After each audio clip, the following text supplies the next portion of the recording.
What's up guys, this is Reader One, the Meteoroid. Welcome back to the channel. I have not filmed in a very long time. I apologize for that, but I just had to transition through some changes and it's worked out a bit for the better. So I did not have time to make any videos. Although I did make something, I'm probably gonna scrap it. It has been a while. But other than that, I have read something that has really been amazing. And I just thought I'd review it for you guys. I must admit, I did actually look on Goodreads specifically for this. This book has got like a high reading review, and I pay attention to readers when it comes to reviews, not to like normal reviewers, just people who have read it. And this book surprisingly has a 4.2 out of 5 on Goodreads by readers themselves. Okay, so the book that I am reviewing today is called If We Were Villains by M.L. Rio. Yes, this is a sparrow. It does play an important part in the story. The line itself is taken from the Shakespeare tragedy play King Lear. And like the Shakespeare tragedy play, this is also a tragedy. So the story follows Oliver Marks. Each part of the story takes place in the beginning in 2007. He's currently serving a prison sentence of 10 years for a crime that he may or may not have done. And in each part, it's him when he gets out because he's qualified for parole. And when he gets out of parole, the chief inspector of the investigation when it happened, he's retiring and he wants to know exactly what went down. And because he's allowed to ask about it now, it's pretty much irrelevant because he's not working with the police anymore. So no blowback or anything like that. Nothing will happen to him. So each part starts in 2007, like in like the first section of it, like the first chapter of it. And then each time after that, it takes place 10 years prior, which is 1997. Where him and 6 of his other friends are theatre majors in university, and they specialize in Shakespeare. And it's very interesting what the author does with it, because with Oliver Marks, he pretty much explains like what you do in your first year, your second year, your third year, and your final year. And like the first year, they do like backstage props and stuff like that. I'm not too sure about the second year. I completely spaced out about that. The third year, they do comedy plays, and then the final year is the year of the tragedy. And every time they just have to do like tragedies. So the first tragedy that they have to work on is Julius Caesar. The second tragedy is Macbeth, and Romeo and Juliet, and King Lear. And each of them takes place in pretty much like every quarter of the book itself. And the reason why this story is happening now is because one of the friends, he actually says like, I mean, we don't need to audition for these roles if we're just gonna get the same roles, because for some reason all of them always get the roles that they pretty much of the kind of people that they are. It's, I mean, you get the temptress, who is pretty much the way she is a temptress. And then every time she gets cast as the temptress, and they are like, each of them have their own qualities, and for some reason they always get casted in these. And even though like 1 or 2 of the roles are maybe switched, this person's kind of right, like they feel like they don't need to audition. And every time that like it's Halloween or Christmas or anything like that, they get an envelope that has like a play in it, and it only tells them their role. Go to this section to get your costume, practice your lines, but you can't practice it with others that have gotten the envelope. You can't tell your role, and they can't tell their roles to you.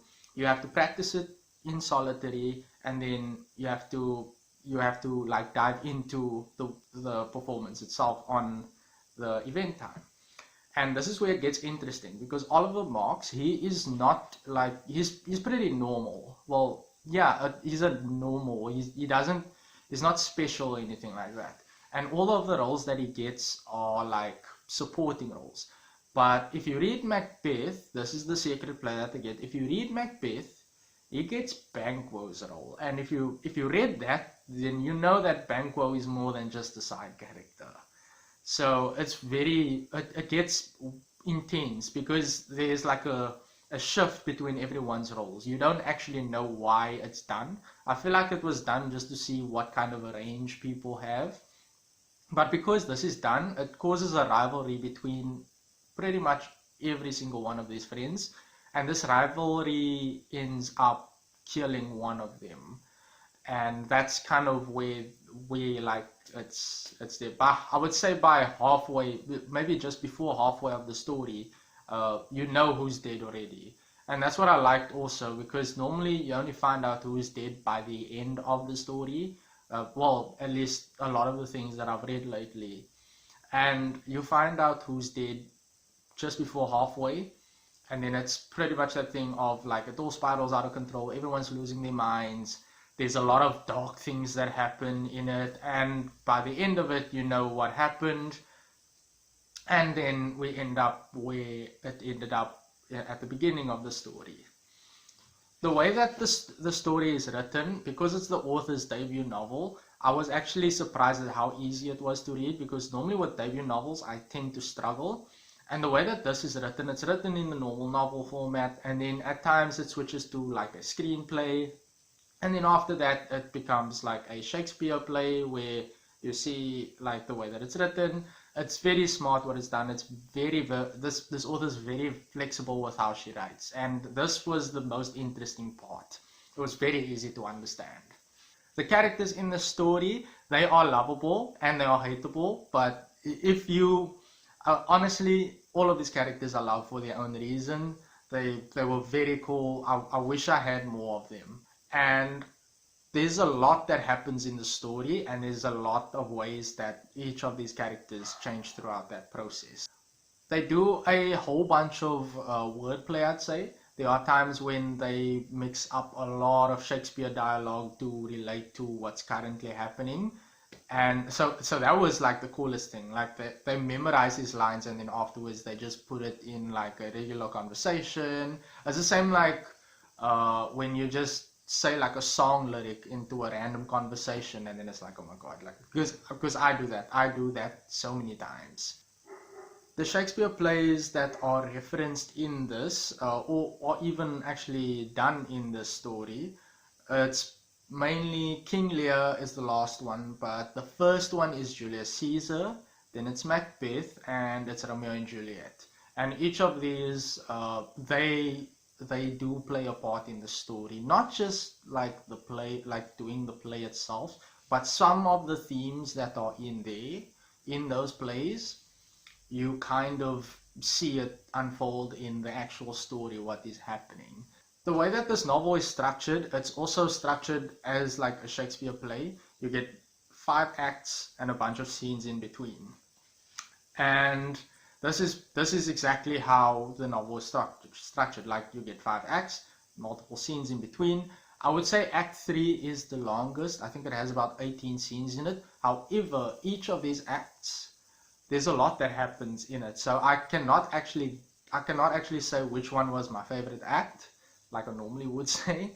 But these were really, really well written acts, and they just kept me wanting more and more. Honestly, I wish I could actually have a conversation with the author and ask her these questions. Like it sounds like this book is so well thought out. She knows her Shakespeare. And that is it. That is the story. If We Were Villains by M.L. Rio. If I have not mentioned it, I do recommend the story. I have recommended it to one of my other friends also, who has studied theater, and he wants to read it because of its appeal. I have also seen references to another book of this, although I think it's called The Secret History by Donna Tartt. I've not read it. Apparently it's a similar thing, but it doesn't have to do with Shakespeare. It has to do with classics, like classic novels and stuff like that. So I probably will read that. I'll see. It's definitely on my to read list. But as for now, I do recommend this story. And yeah, I wish I could ask the author like so many questions, even though I got so many answers from reading this. So I'm definitely down with that. So thank you guys for watching. I hope you guys enjoyed this video. If you guys have read this story, be sure to comment and tell me your thoughts. If you guys know anything similar to this story, by all means mention it to me. If you also love the story, show some love to the author. Make some more questions. Follow their Goodreads. Share it. Rate it positively if you loved it. Tell me your thoughts about it, and I will see you guys in the next video.